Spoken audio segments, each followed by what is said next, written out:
Right, so hey everybody, hope you're doing well. Thank you so much for clicking into this week's episode of the Hack Share. On this episode, I'm thrilled to be speaking to my next guest. She is an award-winning social impact entrepreneur, a TEDx speaker, a champion of diversity, inclusion, and equality. My guest is also an award-winning journalist and broadcaster. We're not stopping there, though. My guest is also the founder of Blue Moon, a flagship inclusive executive search business and diversity and inclusion consultancy practice. But also, she has been awarded an MBE for her services to diversity and inclusion in the creative and media industries. My guest today, and I'm so thrilled to be speaking with her, is Joanna Abeyie. Sorry, Dr. Joanna Abeyie. Oh, goodness me. How you doing? I'm really good, thank you. How are you? I'm really good, thanks. Yeah, I'm really good. I just want to say thank you so much for joining me today on this week's episode. I've been looking forward to catching up and hearing about all the amazing work that you've been doing, but also how you got started. It's just such an extraordinary journey, and yeah, I'm thrilled to be speaking with you. If anybody's new to this podcast that never clicked or listened to an episode before, what I do is I speak to my amazing guests about their journey to success, and I also uncover things like adversity and mental health challenges that they faced and have helped get to the other side. The journey of my podcast is to help and inspire you through the guests for the journeys that they've faced. And I'm very interested, Joe, in finding out more of your journey Mhm. and how you've become such an influential figure in diversity and inclusion. If we take it right back, though, to when you were growing up, what was the situation? What was the setup, and what was the goal for you? Yeah, it's a really interesting question, the setup. So I'm the youngest of three siblings. So the eldest is my big brother, Timothy, who is a former Great Britain sprinter and also ran for Ghana, now runs his own business in strength and conditioning. And then I have my sister, who is a primary school teacher. And then there's me. We are all from my mum and dad. My dad from Ghana, West Africa, and my mum from England, specifically Windsor in Berkshire. And we grew up. We were actually all born in West London, so just off in and around Harrow Road, so in sort of Maida Vale. And we moved to Battersea in southwest London when I was one. So I'm 33 now, so they were in Battersea until about 10 years ago. So we were all raised down there. We did, though, our grandma still lived in West London, again, not too far from the Harrow Road. So we used to spend a lot of our weekends down there. So we're kind of south, west, and west babies in a way. We're familiar with both areas.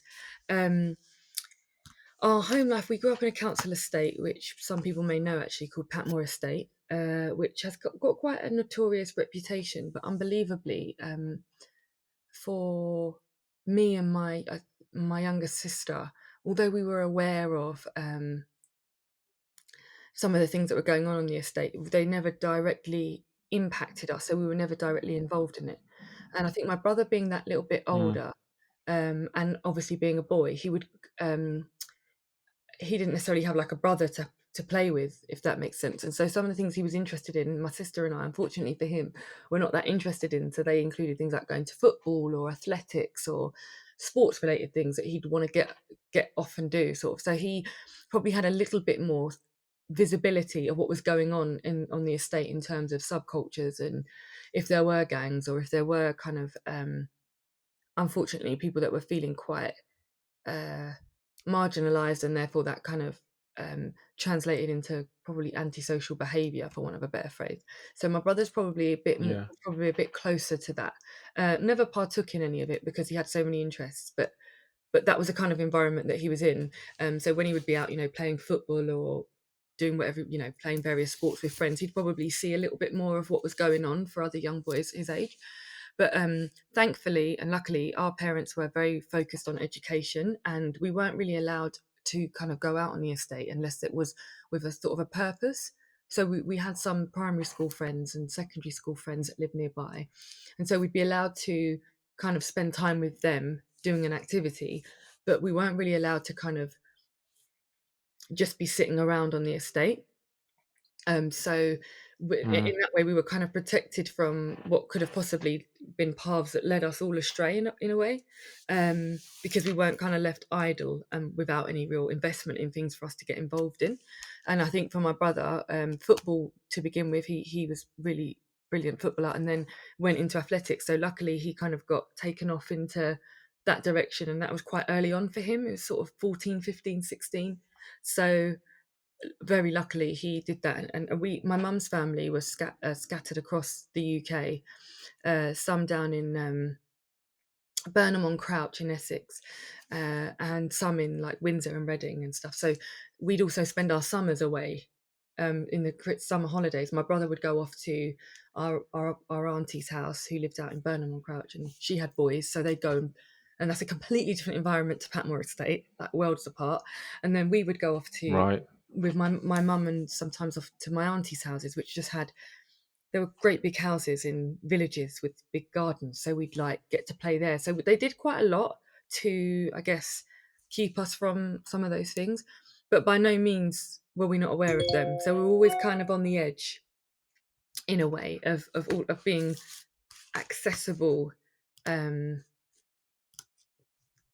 to or around some of that stuff. But we really focused on education. So we all went to school. We all went to Catholic schools.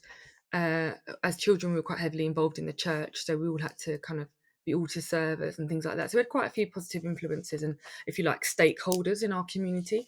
And the only Hmm. thing though that we if so that gives you kind of an overview of how we managed to kind of stay away from some of the things that we were going through, that we would have been exposed to at that time. But in the home itself, we had many issues that were going on. So we were very, very poor. So, we were those families that would go to like the checkout at Sainsbury's and have to put stuff back because we didn't have enough money, or we would always have the electric on the emergency key, for example, and sometimes we choose between the gas and the electric. I mean, in terms of UK poverty, we were there. And I know I said UK Mm. poverty because I'm fully aware that that is a almost first world problem, um, sometimes. So although for us it's awful, I know that there are people in the world dealing with a lot worse circumstances. So I'm not by any means downplaying the experiences of those, living with poverty in the UK. But I'm just also making everyone aware that I'm clear of the context in which our poverty existed. Um, and so yeah, so it wasn't ideal. My dad was a heavy drinker, and that obviously has an impact on your environment, your home environment. Um, and my mum has always sort of struggled with socializing and levels of depression. So, in terms of what was going on internally, it wasn't necessarily the most. It wasn't always the most stable uh, environment. That's probably the best way to put it. And we could often feel quite vulnerable. But there was love Mm. in the house, and we are all incredibly close. But just to give a bit of context as to what environment I was in, it was quite an unpredictable and unstable environment, in spite of some of those points that I led with at the top of the answer.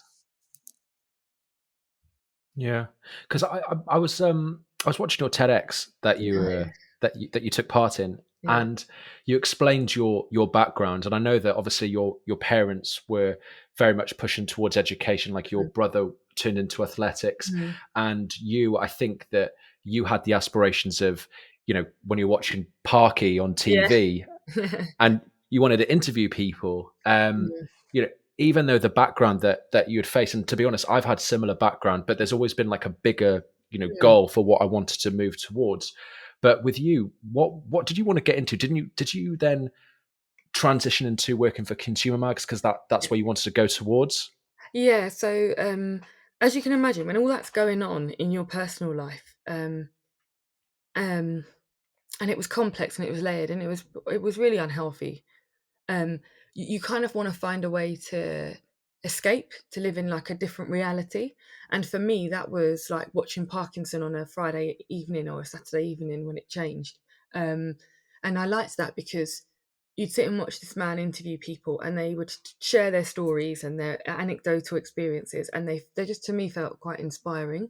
And I don't know, it introduced me to career options and a lifestyle that was different to my own.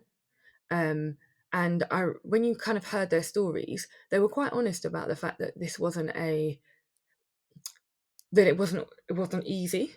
A lot of them actually do come from quite humble Yeah. beginnings, and a lot of have had their own levels of kind of being deprived of particular privileges. So that was another thing that I thought, actually, I can do this if they can do this. So that was really important. And then I used to, if we went to the doctors or anywhere, I would always pick up a magazine, and read it, and then you'd open the pages, and like, of these like women's magazines, and the women were immaculate, like, all presented, so they were all like wealthy, they were dressed well, they just seemed to have, and you assumed, obviously, I'm talking about the mind of like a 12-year-old. You assume their lives were fine, you assume their lives were perfect. Of course, you grow up and you know otherwise, but even more so, I obviously spent time interviewing all those people for about 10 years, so I knew even further that this was not a reality. I wasn't reading necessarily truths. And there was so much more that was going on for those people, but at that time it felt like they had these lives that were just cleaner, tidier in terms of mindset, healthier, without this like mental health challenge that I constantly felt that we were experiencing. So I wanted to go into that because I found it aspirational, but the perception, and someone said to me the other day, perception for some people is reality, right? So I found it Mm. aspirational. When I got into it, I realized actually that what was going on with human beings living their life, and it actually having to play out quite publicly, and a lot of that's not living life, as we all know, is not a perfect experience. So I learned it later, but at the time that was what was driving me. I wanted to be a part of these positive, immaculate lives, because ours was such a mess in some ways. So that's what I used to escape with. I guess my brother had athletics, and my sister, to this day, we still wonder what hers was. She always jokes. I don't know what I but she always jokes and goes, I don't know what I was doing. I think I was just blocking things out, because she obviously went down to the teaching route, but like in between that, there wasn't this like sort of interest point or passion point, apart from like telly, and she loved TV and things like that, and programs. But like for me there was that, and for Tim there was the sports, the athletics. So yeah, I used that in a way to think, well, that's going to be my route out then. And I just assumed that the only way I would get near any of those magazines is if I had really high grades. So I used education literally as my tool for social mobility. I thought, how am I going to get anywhere? I'm only going to get somewhere because my mum and dad's sentences would always be, work hard, try your best, and then you can get a job you like doing rather than a job you have to do. And then you'll get paid lots of money, Mm. you can buy yourself a house. So that was their story, and that's coming from my mum, who left school early, and my dad, who, although educated, was in Ghana, and at that time it was still considered a third world country. So they're thinking education is the key. So I just thought, if I get the good education, I can get trained up, maybe I can start doing some of the stuff that Michael Parkinson's doing. And I didn't want to be famous. So you're absolutely right to point out the magazine. So I went to my careers advisor when I was 16, when I got my GCSEs and I got to sixth form, and I just said to her, I need to be able to get a job when I leave university, and I'm fully aware that after A levels I go to university, but after university I need to get a job, because we don't have the kind of home life where I could think about what I want to do for a little bit. I would have to earn quite promptly. And so she asked me, well, what's your interest? And the only thing I could talk about, John, was Parkinson and the magazines that I used to read. And if I ever got pocket money, which Yeah. was rare, but if I did, I'd spend it on a magazine. And at the time it was like OK and Hello, and magazines like First, which used to be out back then, and Company, and it was those kinds of magazines. And I'd just sit reading them. And if you think back to, like, the magazines aren't the same anymore, but if you think back to like OK and Hello, there were lots of like at home withs spreads. And so you'd look Yeah. at these houses that were like huge mansions. People were perfectly like flawless makeup, flawless hair, in love, talking about their baby. It just felt like this life that I want a house like that. I want to look that healthy. I want to feel that glamorous. Like, it was all because we didn't have those things. Like, we had hand-me-down clothes, we had free school meals, we had electric or gas, the rarity to have them both, you know? So that it was genuinely wanting to transport myself from where I was sitting in my damp-ridden bedroom to that house that looked like a barn conversion somewhere. You know, so that was really where it came from. And so I sort of explained to her that's the only thing I do is like try and escape what my reality is through these outlets. And she said, well, that's journalism. And I said, okay, great. So I Googled it, looked it up, and then she had a little folder of jobs and what they all meant, which I thought, and journalist was in there. So I went and sat and looked through that. And then she said, you know, that's if you want to be on telly. I was like, no, I don't want to be on telly. So at this point, I was incredibly insecure about how I looked and my potential. So the last thing I wanted anyone to do was to look at me and speak publicly anywhere. So when she mentioned that I could do the interview in the magazines, I thought, perfect. Like that would be the thing that I can do then. No one's going to know me, but Yeah. I can speak to these people and find out all their secrets about how they got these barn conversions and like perfect marriages. Perfect marriages. You know, life happens and you realise none of them are perfect. But yeah. It's true. Do you know what? It's strange. It's really strange that you say that because when I was growing up, I really, really wanted to be an actor. And I was obsessed with, like, I'd buy the autobiographies of like Daniel Day-Lewis. I was always interested in the very, very start when they were going through like the hardship. Like, how did they get from like zero to, you know, starting their first acting gig? And I've always been obsessed with that journey ever since. And you know, I'm 34, and we didn't have like, you know, social media when we were growing up. I think we just had like MySpace back in the day, but it wasn't like, you know, you'd be exposed to social media. But I would watch these programs on TV, similar to what you were saying with like, you know, the barn conversions, everything, and you think to yourself, how could I grow? How can I aspire to earn or be in this sort of lifestyle when I live in a really, really small town in the very, very west of Wales, where there's nothing really happening with acting? Like, what do I do? Yeah. So that's why I moved to London. But it's weird, like hearing from your side of things what you aspire to be. But you did also interview people. You know, you went to the BBC, and Yeah. weren't you were interviewing loads of people as well? I did. And it's so funny you say that because where I lived, so Patmore Estate is kind of off of two roads, either Stewart's Road or Thessaly Road. And yeah. And if you then come off those roads, you're on Battersea Park Road, and you go through the park, and suddenly you're in one of the wealthiest areas in London, Chelsea and Knightsbridge. And so I used to say to my mum, "Can we go and walk around those nice posh houses?" And so, I kid you not, she'd just walk me around these houses, and all I would do is chew her ear off about how I'm going to get a house like this. It was so like when you've just asked me that, you know, when you said about, it just took me back to that moment, and I'd do it with her all the time. Really?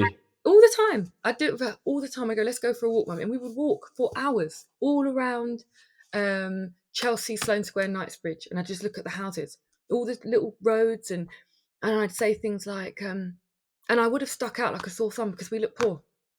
There was no two ways about it. And so I used to say to her, I wonder what they do. And all her answer would ever be, they've worked really hard and they've got a good job. They worked really hard and they got a good job. So in my head, that was the message that would, because she didn't know, you know, she just assumed that you work hard, you get a good job. And so that was kind of the thing that like was always in my head. So I just kept thinking, work really hard, get a good job, and then you'll get these houses. So eventually when I actually started doing work experience, which I don't want to just act like that was easy, because I applied for about 70 different places and I got rejected by all of them bar one. So, and how I even was able to write those letters, I didn't even have money to buy the magazines to get the addresses out of. So I actually sat on the floor in the newsagents and wrote down the addresses Oh wow! on a piece of paper. Then I took it to Dawn, the careers advisor, and I said, here are all the addresses. Can we send these letters to all these people? And she drafted the letter for me. Literally, I owe that woman so much. She drafted the letter for me. I sent it out, and I came in every day and told her about my rejections. And she was so encouraging. It's okay. We'll try again. We'll try again. Let's review the letter. Let's think about what we said in the letter. And then I got a yes. And I came in and I said to her, Dawn, I've got a yes. And I kid you not, this woman who burst into tears because I was on her. I was so committed and passionate. And so because I was, she was. And I've noticed that. Like it was the same with my school teachers. Because I was committed, they were committed to me. So as I say, it takes a village, you know, it really does take a village, because my secondary school cared about me, my sixth form cared about me, in terms of my, not just my teachers, but the support staff, like what Dawn's role would be as a careers advisor. People cared about me. And so I responded to that by working hard. So when I then started to actually get this work experience, I turned up at week 1. I couldn't even afford to get there. So I used to walk from Battersea, from Patmore Estate to Stamford Street, which is down in Waterloo near Blackfriars Bridge. And then I used to not have any lunch. And so that was that was the pattern. So every time there was a half term, so after the first week of doing it at Now and walking there and going without lunch, I then was given like recommended to other people because I'd worked so hard there. So then when the Easter came, someone had recommended me to work at another magazine. So from that March of my of being 16, which would have been in 2003, I every holiday, half term, summer, Easter, from that day until I was 23, I gave to work experience, and I would walk to it all. And if I didn't walk to it, my sister was giving me the money from a Saturday job. Like that was it. Or I Wow. just didn't eat lunch. And if I did eat lunch, it was, there used to be in Asda these smart price noodles that were 7p. And then they went up to 15p, and that would be what I'd have for lunch. Oh my So gosh. that's so that was my journey as a, like, actually doing the work experience. And then funnily enough, I'd turn up and I'd be, just to add into that, in the morning everyone would like have these obviously they'd have like showers, and we never had hot water. So my brother taught me how to have a bath without a shower and without hot water. So we would boil the kettle in his bedroom upstairs, then fill up the sink in the bathroom with the hot water, add the cold water, then fill up the kettle again. So you had your your clean rinse water. Then you'd stand in the bath and use the soap water to wash yourself. And then you'd go, once that, you'd have to hop out of the bathroom soapy, collect the next bit of hot water, put that in the sink, and then rinse it all off so you were clean. So that's what I was doing in the morning, leaving without lunch, walking there, eating that for lunch, coming home, and like, it was Oh awful. my gosh. It was, I'm laughing about it, but it was a horrible experience. It was, at that time, is all I knew, so I didn't notice. But when I look back now, I hope that's never an experience I have to give to any child in my life ever. But so I did that, Mm. but then while during the day I'd be interviewing like people I saw on the telly, like Jamie Theakston, who at the time used to present Live and Kicking, which I loved on a Saturday. Or I'd be interviewing a Spice Girl, or I'd be interviewing a Saturday. It was insane that all these people in these magazines were sat in front of me. I used to shake like a leaf. That's how insecure I was. That's how much I had put them on this other pedestal, like literally. And they were always so nice to me, always. I don't know if they could see, Yeah. and they're obviously a lot older and maturer. So I don't know if they could see the vulnerability, the poverty. Like, I can only imagine what I would have looked like, because I can see it now with young people. So I'm sure they were aware enough at that time. So they were always so warm and always so kind. And so I just had this, every time someone said to me, what was it like interviewing so and so, I'd say, lovely. They were so nice to me. They were so nice to me. I never really had bad experiences. And so then I was like, oh, they're all really nice and they've done really well. And so that kind of, like, yeah, I mean, I throughout my 10 years of being in journalism, I was at Brits, BAFTAs, Oscars, Grammys. What else do we have? Brits. Have I said Brits? Yeah, all of those kind of big events. Yeah. Was there Mobos back in? Mobos, Yeah. Mobos hundreds of Wow. times. You, I mean, every launch, every artist you can imagine, from P Diddy and Beyonce and Chris Brown to a Spice Girl to a Pussycat Doll, Kano, Yeah, I know. or Skepta, or whatever. Like, such a broad range of like people, to Tom Jones. Sometimes, like, I sang Happy Birthday to Tom Jones. Wow. But how were you doing it? Because then obviously you were, you had your home life, and then you were obviously then, interviewing all of these people that you wanted to interview, and then you were obviously working towards the life that you wanted. I'm just, because I know for a fact that there's so many kids out there and youngsters that are aspiring to be, greater. And I think that Mm. acceptance factor of working in an organization, a lot of the times it is very much, you have to know the person to get the job, for example, or the person might not feel that they could fit into that specific environment. If they get offered a job, or even getting a job in the first place, or an interview. How did you actually transition into the diversity, inclusion, recruitment offering? Yeah, so that happened simultaneously. So essentially, what had happened was I started doing work experience at the first magazine, and I didn't see any other working class kids there. And I know you probably get, how would you know that? So I'm not suggesting they didn't have any other hardships, but in terms of class, when we would sort of talk, you'd make friends with the other work experience kids. They just had a totally different life to the one that I had, and they were having a totally different experience to the one that I had. So it was really difficult because I just noticed straight away I'm the only kid from an estate like Patmore that's in these rooms, that's coming into these offices. That concerned Mm. me. Being mixed race, like I was used to being when I was with my mum's family, being the only, black person in the room. And then being with my dad, I was Hmm. used to being like the lighter person in the room with my dad's family. So it wasn't that I was looking for visible um, role models in terms of ethnicity, but it was something I noticed. I noticed that, there was a lady called Selena Julian at Now when I was there, and she was there for a really long time. And I'm pretty sure until another lady called Laurie Hadley joined, which would have been, she may have joined earlier, but I didn't see her there probably until I was about 24, 25. The fact that I can tell you their two names just goes to show you how few there were. And then I think when I got a bit older, there was Lucretia, who, look, I can tell you who all the ethnic minorities are. So this is what I mean. It was really like, it was not, it was uncommon to see it.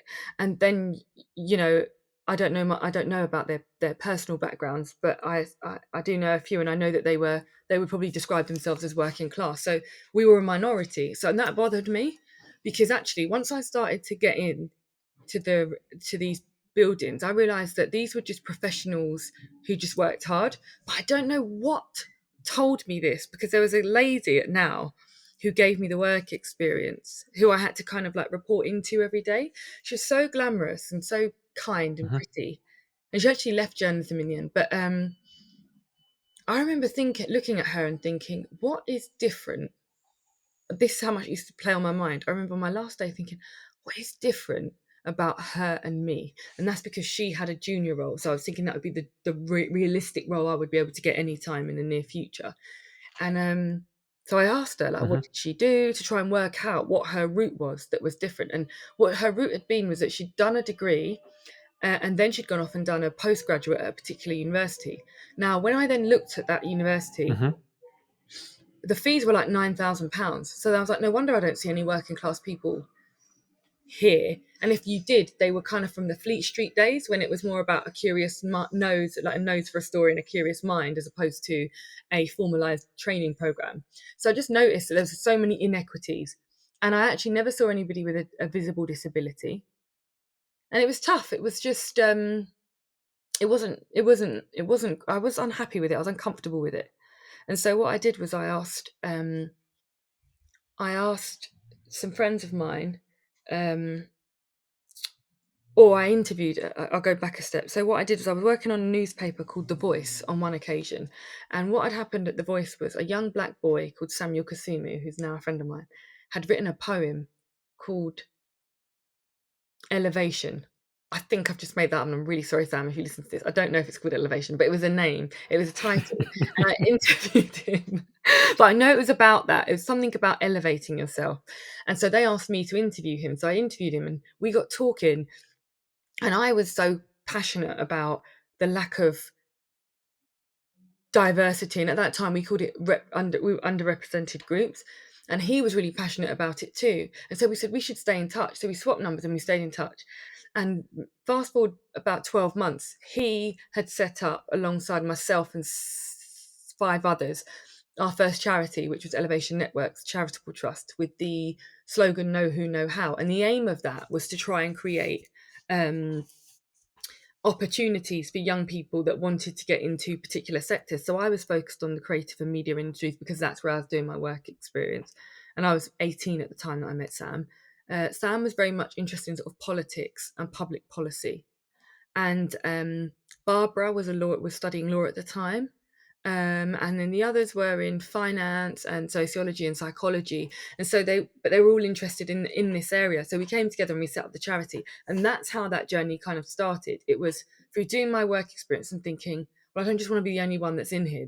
Doesn't feel right. And then thinking, what's the difference Yeah. between me and that lady? And really, it was access.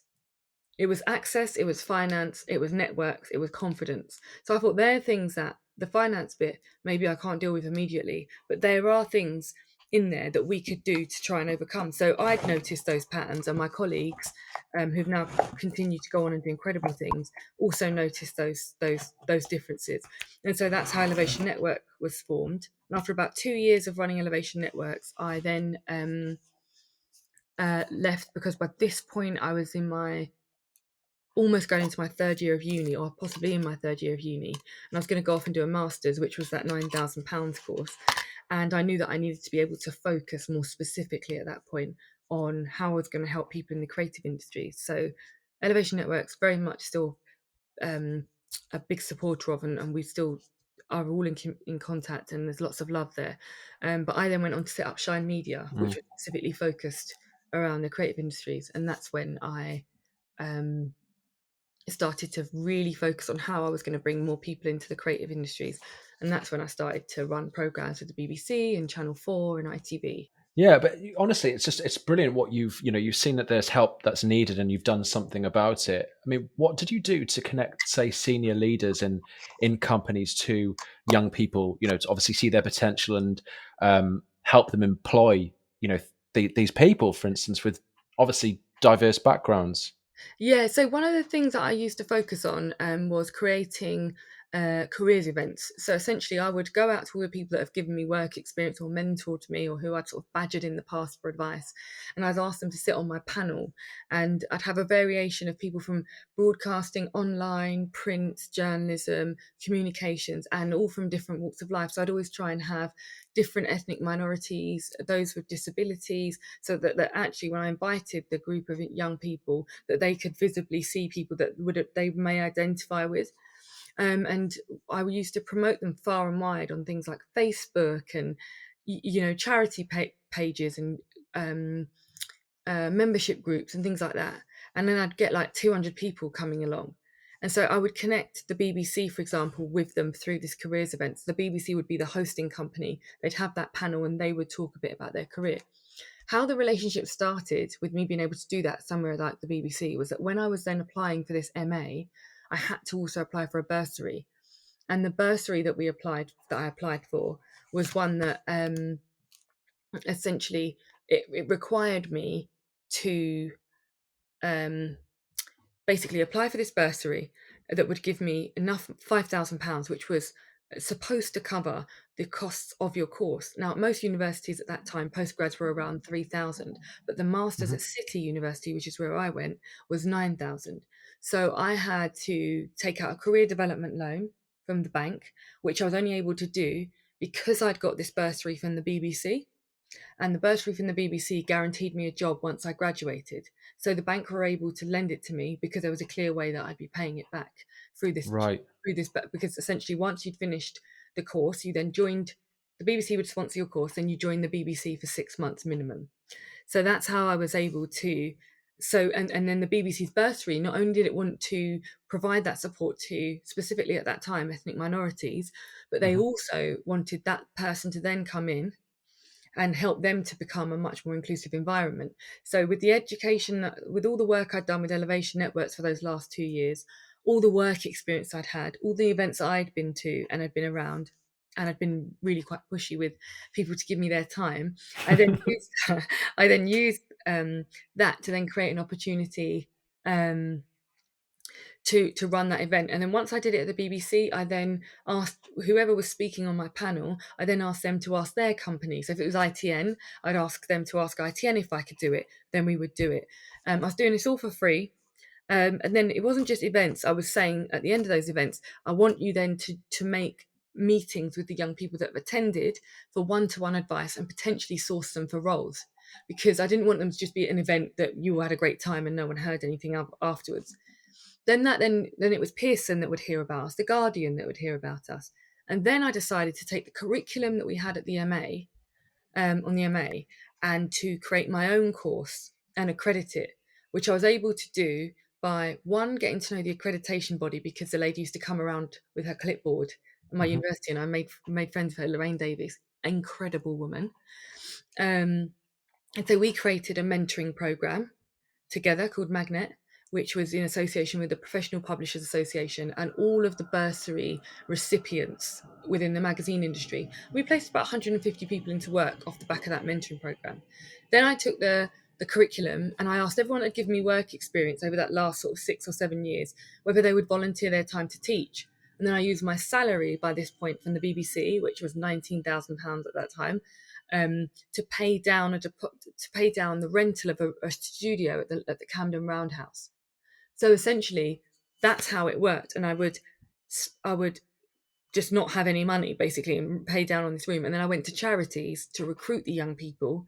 And then I put them on the course, which was delivered by the people that had given me work experience, so professional editors and writers. And then I went to companies like the BBC, ITV, and Channel 4, and I said, you say that talent, you can't get access to that talent. I've found them and I've trained them. What I've done though is I've removed the price tag of the course that you're recruiting from so that you can actually get access to them, because they're out there, they just can't afford to get on that course. And then we placed about 75 Wow. people into work, and that's when it spiraled. After that, I balanced 10 years of journalism working in magazines, newspapers, and then television with a full-time social enterprise, which then turned commercial company from the age of, as I say, 18 until I was about 28, 29. And then we moved into executive search. Oh my gosh. Do you know what? I didn't know the extent of your journey from the BBC. I knew that you were like, it's absolutely amazing. Like, I'm literally just sat here, just jaw dropped. And if anybody who's listening, if you're not inspired by that story, like, I don't know what is wrong with you.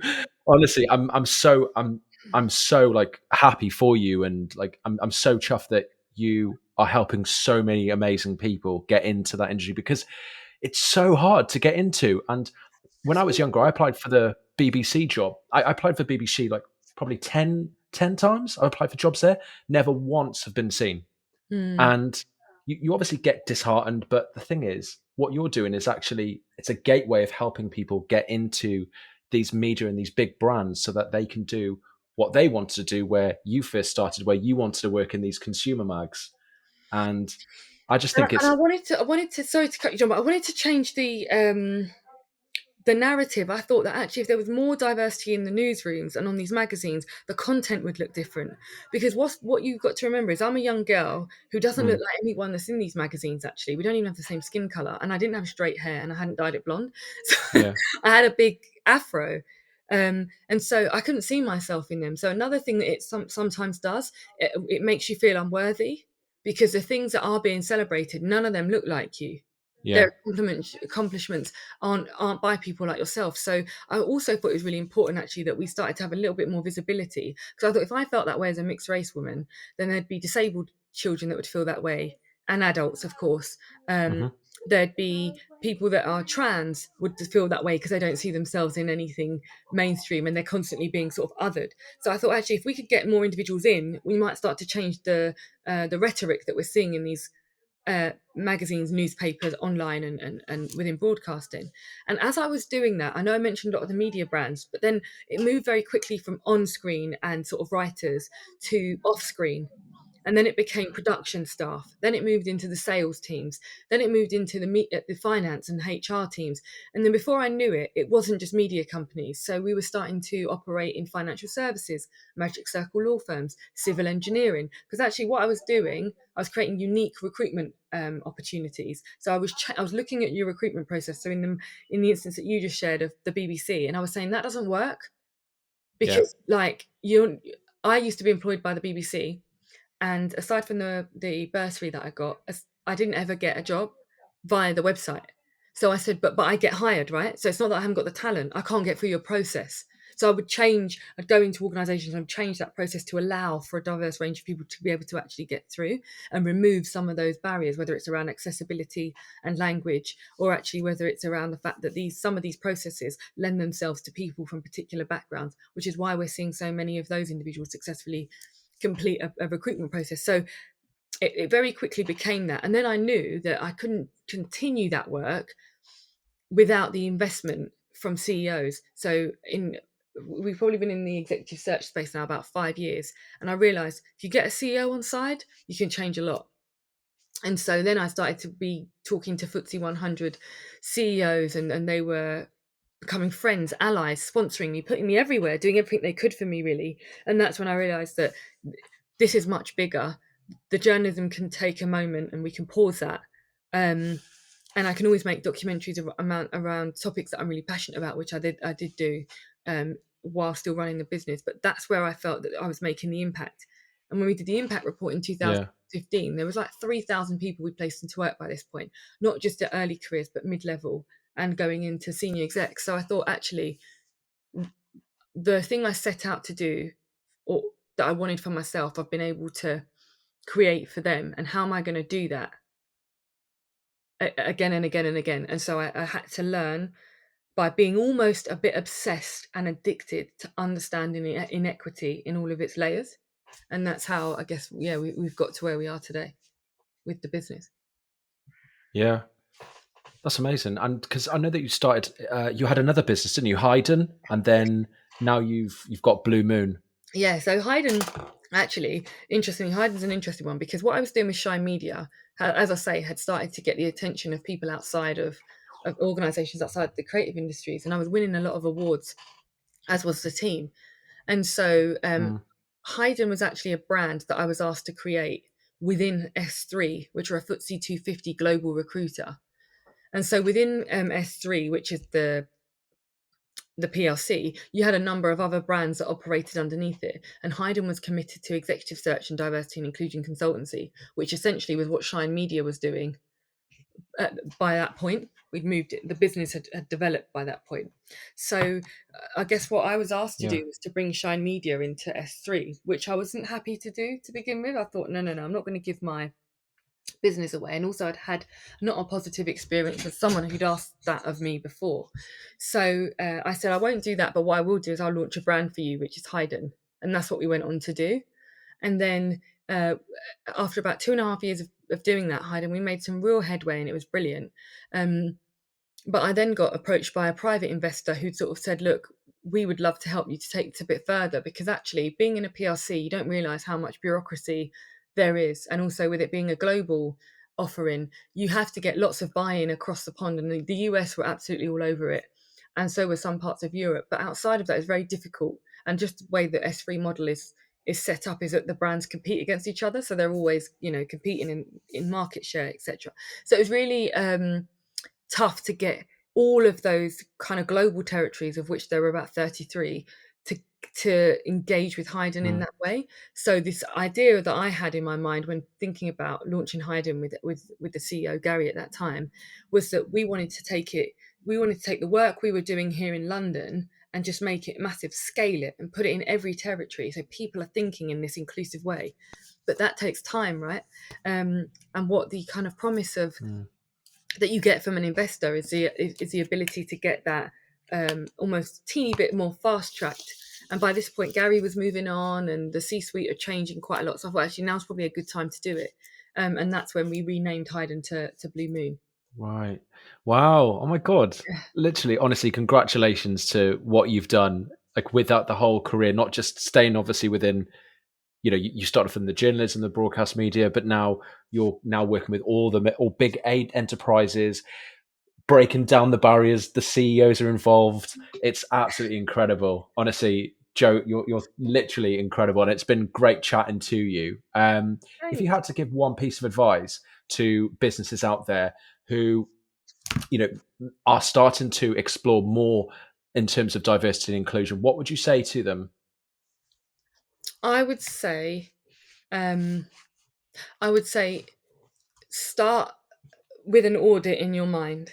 Think about how you attract, recruit, retain and develop and promote your talent. And at all times think, who do we exclude in this process? And if you don't know how to identify who it is that you exclude, ask them. So call up an organisation that exists to support those with disabilities. Call up an organisation that exists to support those with neurodivergent needs. All of those people, get in touch with them and ask those organisations, look at my advert, look at my recruitment process. Who am I missing here? What am I making difficult for them? And then actually, once you've done that, you've done the key thing, which is you've created equity, which is giving everybody what they need to be successful. And once you have equity, you've leveled the playing field, and then we can start talking about equality.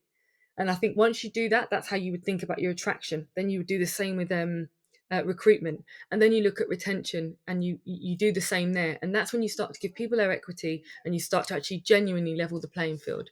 And I'd say if anyone's going to do anything, they're like, where do I start? Start thinking about your people process and asking the question at every single stage. If I saw this advert, who do I exclude?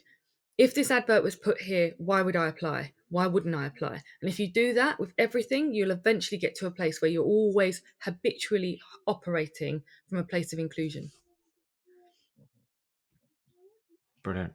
Thanks, Jo. I really appreciate that. And I hope that this podcast can help in some way with with businesses who are adopting this. But honestly, Jo, I really do appreciate your time, and thank you so much for being a guest on this week's episode. No, thank you for having me. It's been an absolute pleasure. Thank you so much. I've spoken loads, so I'm sorry, but I wanted to make sure you got all the full answers. So I'm sorry if that's a bit annoying. No, honestly, it's great. It's just I love just hearing about this, because I know that me personally, I'm one of those people where I like to get absorbed into what my guest is saying, and what you're saying is so important. So thank you so much for sharing. No, thank you very much, John. And I think what you're doing is fantastic. So keep it up, because you're giving a voice to a lot of people who perhaps don't get that opportunity. And I think that's really important, because we can start to share our knowledge and make it something that's not so rare, but actually there's lots of gems all over the world in all different shapes and sizes, and it's great that you have a podcast like this that allows people to hear about them and get to know them. No, thank you very much. Cheers, Jo.